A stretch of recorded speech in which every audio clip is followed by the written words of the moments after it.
Ya, Assalamualaikum warahmatullahi wabarakatuh. salam. Selamat pagi, salam sejahtera untuk kita semuanya.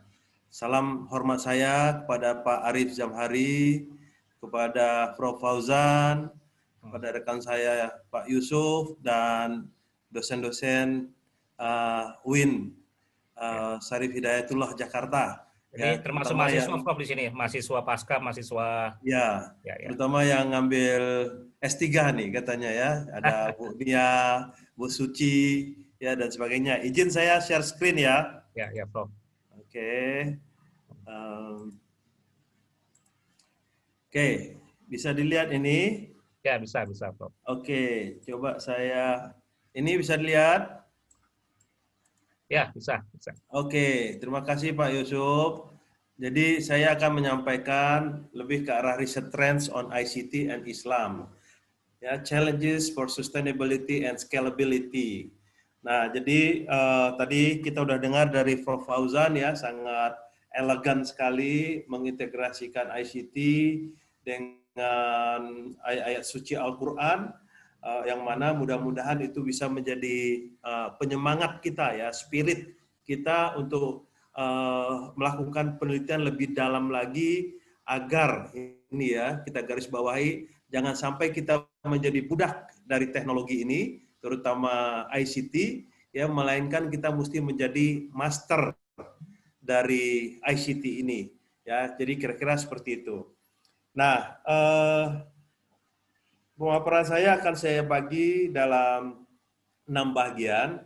Pertama, latar belakang, background. Kemudian kita masuk kepada perubahan landscape ya dari berbagai macam aspek kehidupan kita akibat perubahan-perubahan yang terjadi di sekitar kita. Nah, yang poin ketiga, fakta-fakta yang menarik nih tentang research and development ya dengan akibat dari adanya perubahan landscape tersebut.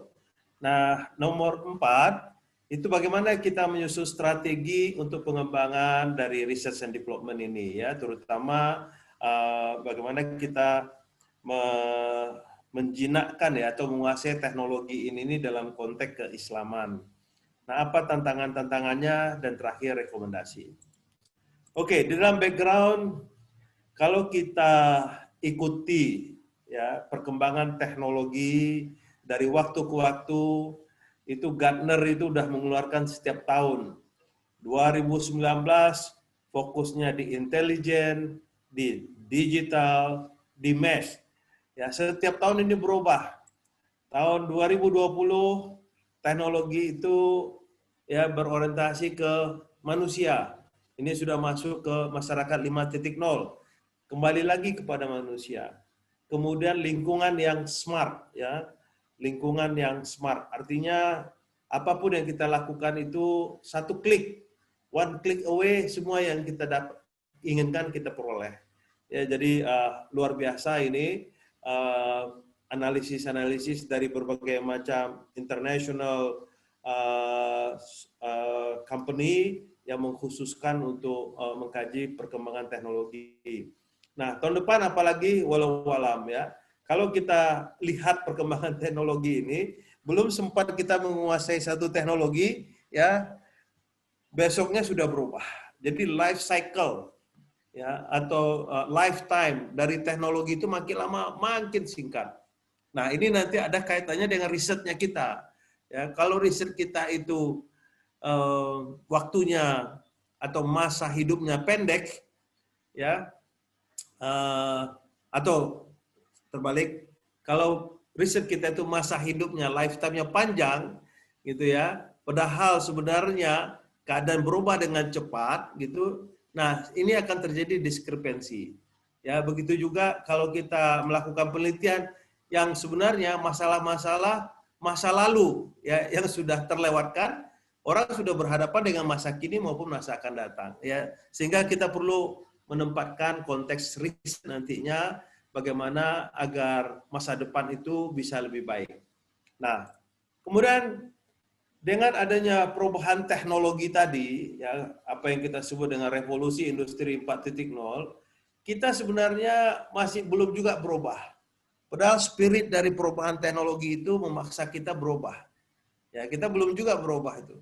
Kita baru sampai di omongan saja. Mulai dari Bapak Presiden, Menteri, Dirjen, Direktur, sampai tukang sapu ngomongin tentang revolusi industri 4.0 ya. Pekerjaannya boleh dikatakan minim. Nah, datang gelombang kedua peringatannya ya, COVID-19. Ini merubah radical change di dalam kehidupan kita. Mau tidak mau, suka tidak suka. Kalau revolusi industri 4.0, ya kita omongin aja, kita nggak berubah, nggak ada dampak apa-apa. Ya, ataupun dampaknya nggak terasa, belum terasa. Tapi dengan adanya COVID ini, ya itu sebenarnya sangat terkait dengan apa pesan dari revolusi industri 4.0 itu, yaitu kita dipaksa berubah. Ya. Nah, apa yang mesti kita rubah? Ini dia, ini nggak mudah ini, mindsets and cultures, ya, cara berpikir dan budaya. Bukan berarti kita menghilangkan budaya yang selama ini melekat pada diri kita, apalagi nilai-nilai yang kita anut. Bukan, tetapi kita juga harusnya terbuka dengan adanya teknologi ini, ada budaya yang mesti kita sesuaikan.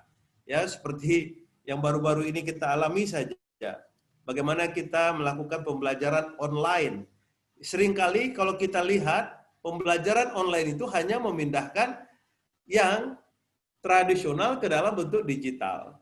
Tidak ada perubahan mindset, tidak ada perubahan culture. Contohnya, ya absensi, masih tetap juga isi absensi. Padahal dari loginnya siapapun yang terlibat di dalam itu sudah merupakan absen gitu. Nah, ini kan contoh konkret kita sebenarnya hanya memindahkan medianya saja, ya, tidak bersama power yang melekat di dalam teknologi tersebut. Nah, kalau sekiranya kita masih juga tidak berubah mindset kita dan culture kita di dalam konteks paksaan COVID ini, ya saya yakin ini akan ada gelombang ketiga peringatan ya dari Allah Subhanahu Wa Taala. Apalagi walau alam, tapi rasanya akan lebih berat daripada COVID-19 ini nih. Ya, apakah itu ekonominya kita ambrol ya, resesi, kita nggak bisa makan, seperti cerita apa di zaman Fir'aun gitu ya dan sebagainya. Saya nggak tahu. Ya, tapi harusnya kita mengembangkan sensitivitas ini. Inilah yang kita sebut dengan transformasi digital ya. Bagaimana kita mengawal transformasi digital ini supaya kita selamat dari berbagai macam cobaan-cobaan dan juga dari berbagai macam peringatan-peringatan. Ya, kalau kita lihat tadi saya tertarik dengan Prof. Fauzan ya, kalau kita baca Al-Qur'an itu banyak sekali sebenarnya peringatan.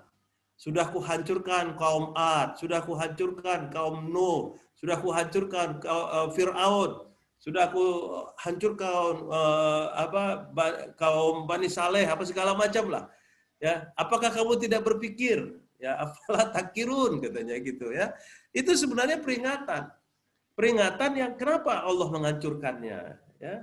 Karena mereka membuat kerusakan. Nah, termasuk kita, ini teknologi suatu keniscayaan. Kemajuan teknologi ini suatu keniscayaan.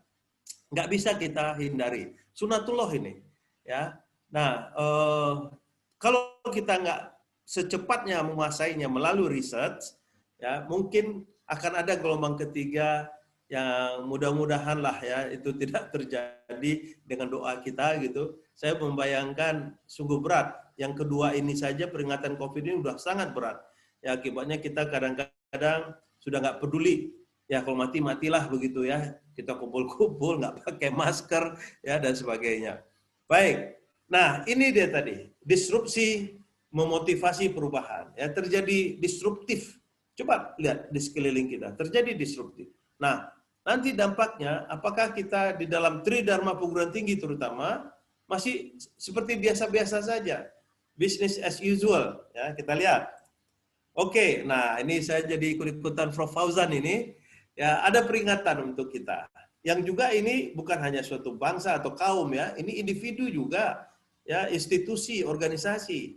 Ya Bismillahirrahmanirrahim, sesungguhnya Allah tidak akan mengubah nasib suatu kaum hingga mereka mengubah diri mereka sendiri.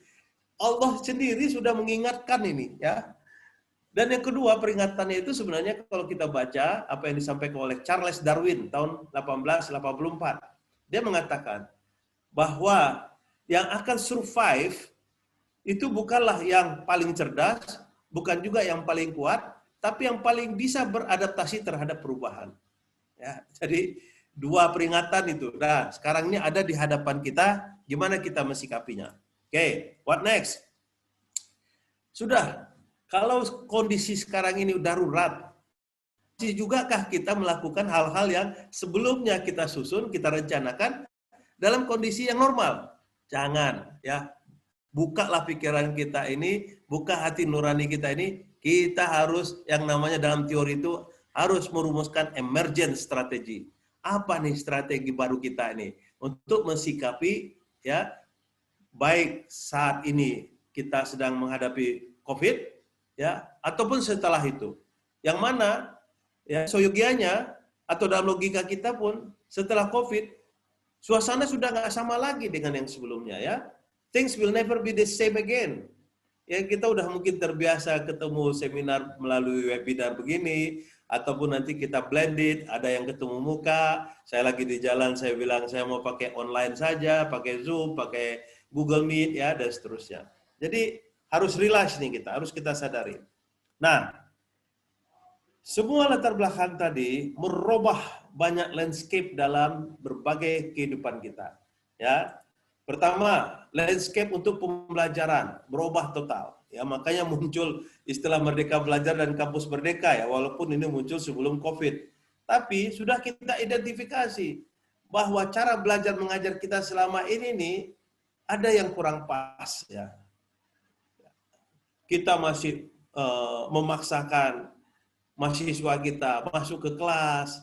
Padahal kalau mau jujur itu setiap saat mereka masuk, lebih senang mereka nggak mendengarkan atau nggak ketemu sama dosennya daripada ketemu dosennya. Ya, kalau kita ngasih kuliah 5-10 menit pertama itu mungkin udah 5-6 orang tertidur itu. Kalau pagi hari ya, jam kuliah saya biasanya jam 8 itu udah tertidur.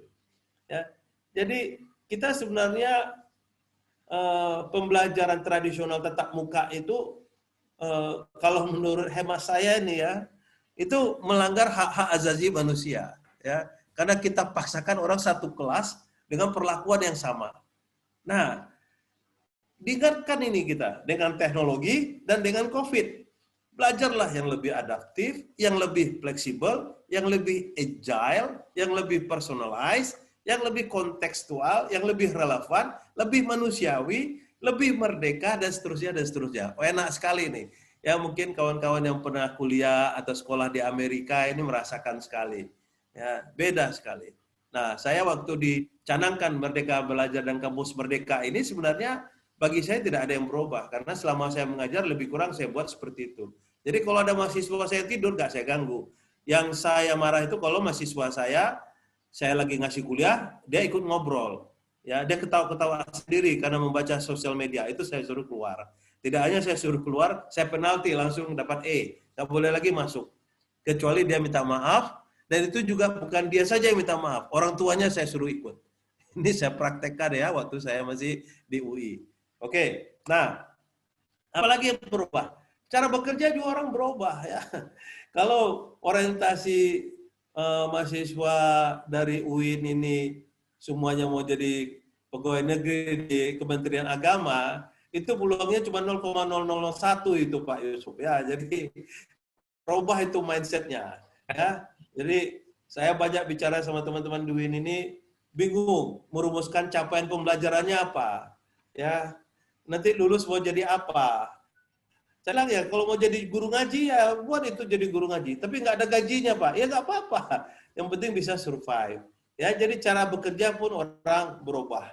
Yang semula orang bekerja dari jam tertentu sampai jam tertentu, ya sekarang ini nih dan kedepannya orang udah bekerja setiap saat, work anytime. Ya, yang tadinya orang bekerja mesti ke kantor, ya kedepannya maupun sekarang orang bekerja di mana-mana. Makanya banyak co-working space ya dan seterusnya. Yang kedua itu. Nah, yang mengerikan lagi cara berbisnis pun berubah. Jadi kalau ada yang mengajarkan pelajaran entrepreneurship, masih juga dia mengajarkan cara-cara berbisnis sebelum ya adanya revolusi industri 4.0 ini ataupun adanya COVID, ya mau jadi apa mahasiswanya nanti? Mana dia bisa jadi entrepreneurship? Ya sekarang ini orang berbisnis, dia tanpa harus mempunyai objek yang dia bisniskan. Ya, orang terkaya di bisnis taksi, transportasi, dia nggak perlu punya armada transportasi, yaitu Uber. Uber, ya kita lah sehari-hari. Gojek itu yang punya Gojek itu dia nggak punya ojek ya, dia nggak punya armada ojek, tapi dia orang terkaya di bisnis ojek, ya, nah, itu namanya Gojek. Orang yang terkaya di bisnis akomodasi perhotelan, dia nggak perlu membangun hotel, ya, namanya Airbnb dan seterusnya dan seterusnya, ya. Jadi Anda bisa menjadi orang terkaya titik-titik tanpa harus Anda mempunyai titik-titik tersebut. Itulah model tagline dari bisnis di zaman era digital ini, di zaman era disrupsi ini. Oke, capek kita banyak lagi itu aspeknya. Pada intinya hampir semua aspek kehidupan kita berubah. Lifestyle berubah, governance for good government berubah. Ya ini perubahan ini sampai saat ini kalau kita lihat di konteks Indonesia belum banyak ya terjadi. The way of doing business, education, healthcare. Ini coba healthcare. Kita kalau sakit pergi ke rumah sakit, isi formulir, nunggu antrian, ya begitu kita diperiksa, kita mesti pergi ke apotek beli obat, kita mesti menunjukkan mengklaim asuransi. Itu yang orang sakit tambah sakit di Indonesia ini ya. ini harus kita sadari.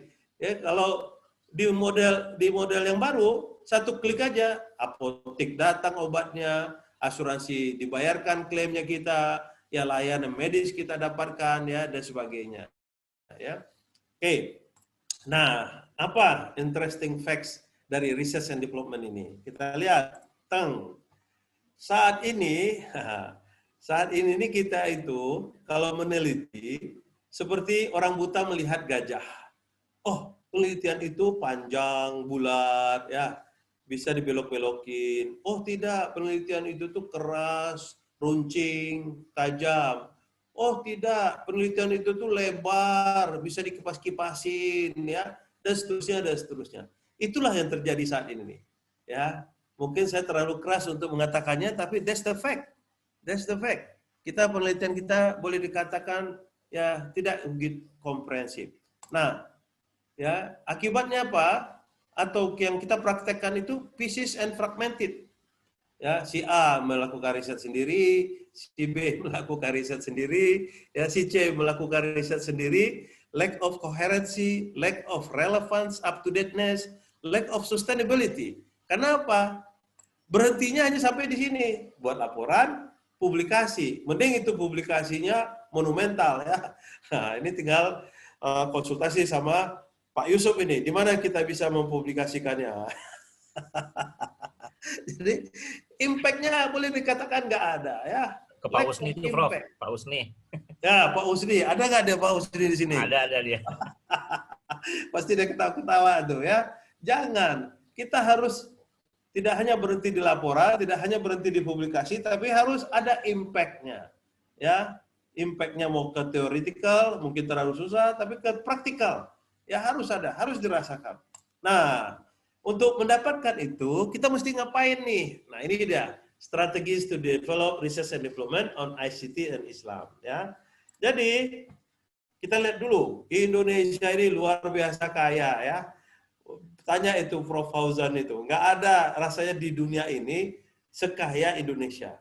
Coba alamnya dengan ribuan kepulauan, ya lautannya kaya dengan hasil-hasil perikanan, baik perikanan laut, perikanan darat, alamnya di atas ada minyak, di bawah ada minyak, ya luar biasa.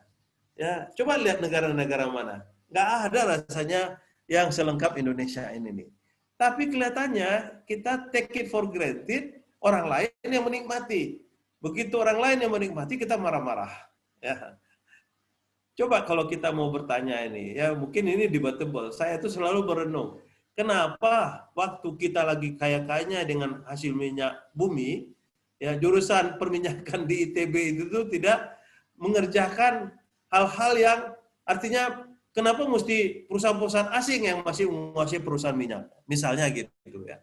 Jadi kadang-kadang saya mikir ada apa ini dengan sistem pendidikan kita, ada apa dengan riset kita, ya.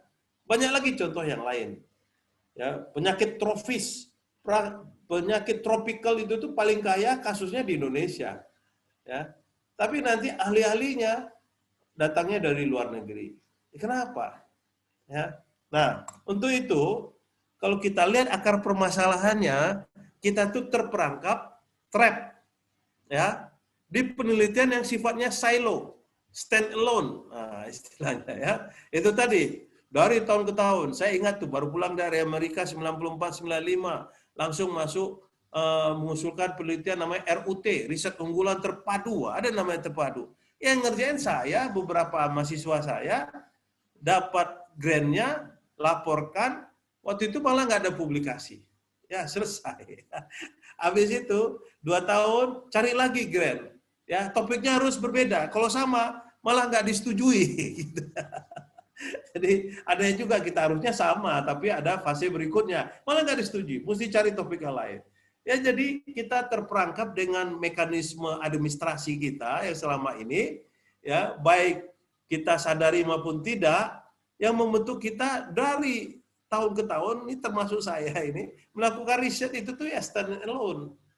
Padahal untuk mendapatkan impact, untuk mendapatkan daya ungkit yang signifikan, ya kita udah harus masuk ke collaboration, multidisiplin, menggunakan big data, ya, dengan multiple sources, multiple dimensions, multiple types, ya, dan sebagainya. Itu sekarang tantangannya. Nah, kalau kita nggak melakukan perubahan yang radikal di sini, kita akan tetap di tahapan pertama, stand alone research. Saya yakin, Hakul yakin, Ainul yakin, ini yang masih terjadi, tidak hanya di UIN, Syarif Hidayatullah ini, tapi di seluruh perguruan tinggi. Bahkan di ITB, UI juga masih dominan seperti itu. Nah, ini kesempatan ini saya ingin mengetuk nih hati para researchers, para dosen, para peneliti, para mahasiswa S3. Ya, coba pikirkan. Walaupun kerja kita sendiri-sendiri harusnya dalam suatu konteks multidisiplin, dalam suatu konteks kolaboratif. Oke. Nah, kita sebenarnya bertubi-tubi sudah mengungkapkan ini di Undang-Undang Sisdiknas tahun 2003, di Undang-Undang Perguruan Tinggi nomor 12 tahun 2012. Perguruan tinggi itu tuh punya amanah, Tridharma namanya ya, penelitian, pengabdian, dan pendidikan. Ya, tetapi coba lihat materi yang kita ajarkan. Terkait nggak dengan penelitian yang kita kerjakan? Atau grup kita kerjakan? Nggak sama sekali. Ya, terkaitkah dengan apa yang kita berikan kepada masyarakat? Tidak sama sekali. Kalaupun ada 1-2. Ya. Jadi dharma kita ini kita kerjakan baik secara sengaja maupun tidak sengaja, ya, itu terpisah-pisah. Scattering. Ya. Nah, maukah kita merubah secara radikal, ya, selama ini pendekatan yang salah itu menjadi suatu pendekatan yang benar, yaitu harusnya terpadu. Kalau saya mengajarkan suatu topik, capaian pembelajarannya mampu menguasai bla bla bla, ya saya harus tunjukkan apa yang sudah saya kerjakan agar mahasiswa saya tahu mampunya itu tuh seperti apa, dan saya tugaskan mahasiswa saya mengerjakannya. Bagaimana kalau saya mengajar hanya pakai teori, saya ambil contoh-contoh dari textbook. Ya, kejadian contoh di textbook itu ada di Amerika, di Jepang, di Eropa, dibawa ke konteks lokal, nggak nyambung. Ya, nggak nyambung. Oke, ini tantangannya. Oke. Nah, untuk itu, bangunlah, dari mana mau kita mulai? Ya, kita mulai dari yang namanya local context-based research and development. Ya. Jadi kalau kita lihat siklus dari revolusi industri 4.0, ya, mulai dari waters and steam based manufacturing, electrical, computer based, cyber physical system, yang kelima itu nanti di society 5.0, pervasive system segala macam, nggak akan mungkin kita bisa ke tahapan 5, 4 atau 3 ini tanpa kita melewati tahapan 1, 2, 3 ini. Ya. Nah, kenali lingkungan Anda. Sebenarnya di lingkungan kita itu berada di level mana? Apakah masih sangat tradisional atau sudah menggunakan berbagai macam listrik, dan seterusnya dan seterusnya. Ya mulailah dari situ untuk membangun building block ya research and development kita yang berbasis konteks lokal. Oke. Nah, yang kedua, kita harus berani membangun ekosistem research and development yang melibatkan stakeholder kita, ABG, akademisi ada di situ, pebisnis ada di situ, pemerintah, government ada di situ, komunitas ada di situ. Ya, kalau tidak, baseless, tidak ada dasarnya penelitian kita. Walaupun sebenarnya itu tetap diakui sebagai penelitian, tapi untuk Indonesia ini yang diperlukan adalah ya penelitian yang memberikan impact. Ya, penelitian yang kalau dia memberikan impact, ya mudah-mudahan itu ada theoretical contribution-nya di situ. Tapi kalau ada theoretical contribution-nya, belum tentu ada impact-nya. Ya mungkin dia mau mensasar Nobel Prize dan segala macam seperti itu ya. Kalau itu mau disasar, monggo silahkan. Tapi harus sadar kita, ya kemampuan kita itu di mana sebenarnya. Oke. Nah, nggak usah susah-susah. Apa nih hasil akhir dari penelitian kita? Ya, United Nations itu sudah mencanangkan yang namanya MDG, sekarang berevolusi menjadi SDG, ya, Sustainable Development Goal. Ada 17 goal di situ, yang masing-masing goal itu ada IQ-nya, indikator kinerja utamanya. Udah kita muarakan aja ke sana.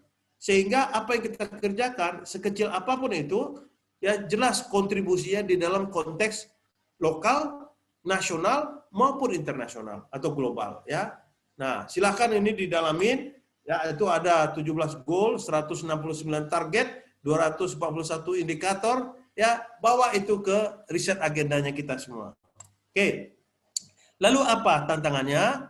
Ya, agar kita bisa sustain dan bisa kita perbesar, scalable, ya. Bangunlah Center of Excellence, Research and Development and Collaboration, ya, dengan tema ini, terutama untuk perguruan tinggi UIN dengan jaringannya.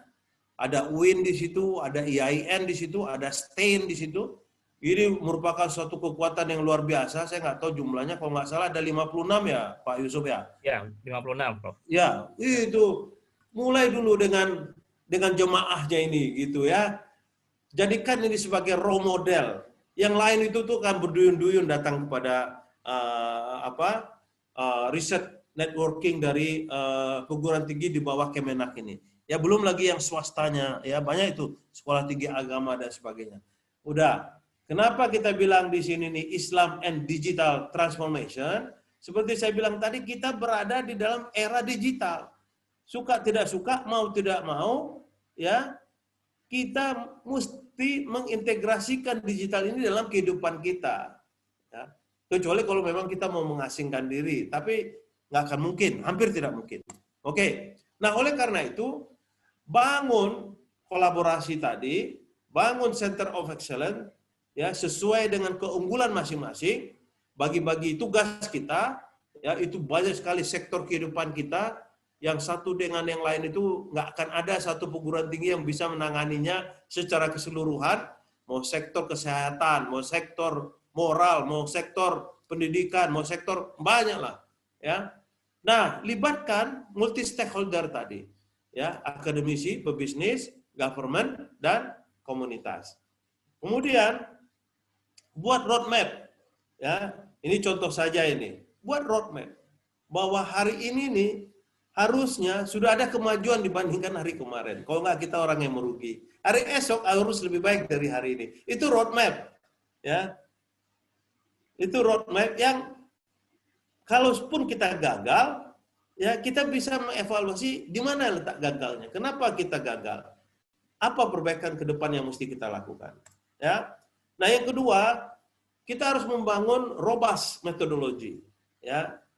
Sudah menjadi rahasia umum nih, penelitian-penelitian kita paling berhenti atau dengan menggunakan teknik-teknik survei, ya, wawancara, ya, sedikit sekali menggunakan komputasi. Sedikit sekali, komputasi tidak harus numerik, ya. Banyak yang kualitatif bisa kita compute sekarang ini nih dengan kekuatan teknologi informasi dan komunikasi. Ya. Kemudian data yang kita gunakan sedikit, dan itu juga ngambilnya dipertanyakan validitas dan reliabilitasnya gitu ya. Jadi kalau saya benar-benar menerapkan standar untuk menguji mahasiswa S3 itu, mungkin lebih banyak gagalnya daripada suksesnya. Ya.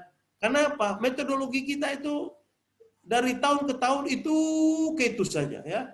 Tidak memperhatikan perkembangan ilmu pengetahuan, tidak memperhatikan perkembangan teknologi, ya. Padahal tadi Pak Fauzan sudah menyampaikan, spirit itu semuanya sudah ada dipesankan di dalam Al-Quran begitu. Nah, ini terakhir metodologi yang saya bangun, ya, yang namanya end-to-end life cycle of automation system. Ini tidak harus orang komputer saja yang mengerjakannya. Bahkan orang komputer saja mengerjakannya nggak akan bisa ini.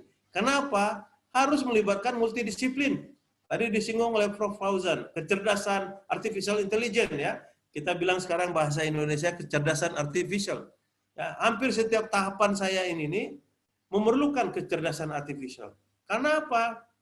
Dengan kemampuan kecerdasan artificial ini, ya, sistem itu bisa belajar, manusia juga bisa belajar, tapi kemampuan sistem untuk belajar itu jauh di luar kemampuan manusia untuk bisa belajar. Ya, kenapa kita nggak memanfaatkan itu? Apa yang kita dapatkan dari berbagai macam aspek kehidupan kita ini nih dengan menerapkan artificial intelligence tadi? Ya, yang pertama adalah solusi-solusi yang kita solusi-solusi permasalahan yang kita hadapi sehari-hari. Masalah identifikasi, masalah klasifikasi, masalah prediksi, masalah preskripsi. Itu adalah masalah kita sehari-hari. Ya, kita mengidentifikasi barang apa yang sebaiknya kita beli. Kita mengklasifikasi mana yang baik, mana yang buruk. Kita memprediksi besok itu yang akan terjadi apa. Ya, kita mempreskripsi kalau ini terjadi, apa yang mesti kita lakukan. Itu semua rumusannya terjawab dengan kecerdasan artificial ini yang melibatkan berbagai macam disiplin ilmu. Ya, mungkin kalau Bapak Ibu mau mendengarkan, ini interpretasi saya walau alam ya, mengenai bagaimana cerita Nabi Musa disuruh menemui Nabi Khidir. Ya, itu filosofinya luar biasa itu ya. Karena Nabi Musa menganggap dia sudah paling tahu, kemudian ada perintah dari Allah untuk menemukan Nabi Khidir. Tapi Nabi Khidir itu kelebihannya ya, itu dia udah sampai ke level makrifat. Dia tahu sesuatu yang belum terjadi.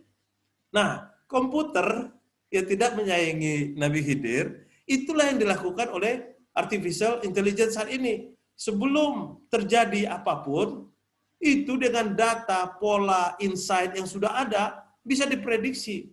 Dan sudah terbukti ketepatannya itu cukup tinggi. Nah, tadi sudah dipaparkan oleh Prof. Fauzan, ya, pengguna internet kita itu luar biasa, 8 jam. Coba lihat pola-polanya, ngapain saja tuh 8 jam. Ya. Dan nanti kalau udah ketahuan, apa yang mesti kita lakukan untuk mengalihkan 8 jam tadi yang sia-sia, mubazir, itu ke yang lebih produktif. Namanya preskripsi. Itu risetnya luar biasa Bapak Ibu sekalian ya. Oke, saya bisa cerita berjam-jam nanti. Udah ada beberapa mahasiswa S3-nya UIN itu yang pengen konsultasi. Oke, nah ini juga suatu keniscayaan bahwa kita itu suka tidak suka terus bertransformasi, terus berevolusi. Mungkin ini Society 5.0 ini udah beberapa tahun lagi kiamat setelah itu gitu ya. Jadi, tapi kita yakin, hakul yakin, yanul yakin bahwa kejadian itu akan terjadi. Nah, sehingga yang SDG tadi kita revisit, ya, kita kontekskan muaranya itu SDG tercapai semua 17 goal itu, itulah dia masyarakat 5.0. Oke, ini ada salah satu filosofi mungkin ya, kita itu sebenarnya terlalu banyak bicara, Bapak Ibu sekalian ya, rekan-rekan saya. Ya, saya mengajar, saya pikir saya sudah mengamalkan ilmu saya. Belum. Ya, saya nih juga menghayati, ya, memahami bahwa ilmu yang kita miliki itu baru kita amalkan kalau kita berbuat sesuatu dengan ilmu itu. Kita laksanakan apa yang dipesankan oleh ilmu itu. Nah, makanya saya buat tabel ini ya. Kalau kita berilmu, kita amalkan, insya Allah kita menjadi orang yang mulia. Sebaliknya, kalau kita berilmu, tidak kita amalkan, itu Allah murka sebenarnya. Ya. Nah, ada orang yang mengamalkan kerja, tapi dia tidak berilmu. Sia-sia, dia nggak tahu bekerja untuk apa. Hanya menghabiskan waktunya saja. Saya khawatirnya itu yang menggunakan internet 8 jam tadi yang disampaikan oleh Prof. Fauzan itu. Ya, nah, udah tidak berilmu, ya tidak ngapa-ngapain. Nah, ini orang yang celaka ya. Mudah-mudahan kita masuk di kuadran pertama, kita orang yang berilmu dan kita amalkan ya. Harus ada karya-karya Bapak Ibu sekalian, itulah yang kita bawa ke penelitian, itulah yang kita bawa ke pendidikan, itu yang kita bawa ke pengabdian masyarakat. Terakhir, rekomendasi. Ya, kalau nggak ada rekomendasi nggak enak ya Pak Ucup ya. Kegiatan penelitian dan pengembangan yang berkelanjutan akan menghasilkan berbagai solusi yang up to date dan relevan. Ini penting. Ya, jangan sampai kita melakukan penelitian, masalah yang kita atasi itu hanya riset questionnya saja. Dan riset questionnya itu kalau dilihat sudah nggak jadi masalah gitu ya. Udah nggak ada signifikansinya. Kemudian perencanaan strategis daerah ya ataupun penelitian kita ini harusnya berdasarkan hasil penelitian. Jadi apapun decision makingnya kita harusnya berdasarkan penelitian, bukan menggunakan perasaan lagi ya. Nah, penelitiannya ini tentunya dengan menggunakan artificial intelligence akan lebih canggih. Nah, terwujud integrasi dan sinergi berbagai perguruan tinggi yang berada di lingkungan Kemenak. Ini luar biasa nih. Ya, kalau terjadi ini ibarat main musik nih, masing-masing punya alat musik, tapi keluar suaranya itu merdu, enak didengar ya. Nah, tentunya ini perlu seorang orchestrator, perlu dilijen. Semua kegiatan penelitian dan pengabdian tersebut dimuarakan kepada kontribusi indeks lokal. Human Development Index, Health Index, Environmental Index, dan sebagainya, agar terukur bahwa hari ini memang kita sudah berbuat sesuatu ya dibandingkan hari kemarin. Nah, yang lebih penting lagi harusnya ini mendaya ungkit ya terjadi pertumbuhan ekonomi berbasis sumber daya lokal. Nah, saya akan menunjukkan ya beberapa penelitian saya, 2 aja lah penelitian saya yang terkait dengan bagaimana ICT ini ya diberdayakan di dalam keislaman atau masalah-masalah di keislaman yang kita menggunakan ICT. Ya, pertama mungkin lihat ini ya. Untuk digital skill set-nya nggak ada di IT. Ya, coba complex problem solving itu melibatkan banyak disiplin ilmu. Critical thinking bukan hanya IT. Kreativitas bukan hanya IT. People management bukan hanya IT. Jadi yang dibutuhkan kita untuk membuat suatu riset yang robust, ya kita mesti punya sekurang-kurangnya 10 skill set ini. Nah, ini contoh penelitian yang saya lakukan di 2011. Ya, saya menemukan teori baru nih tentang cyber attack. Ya, yang selama ini cyber attack itu hanya dibagi 2, physical attack dan logical attack.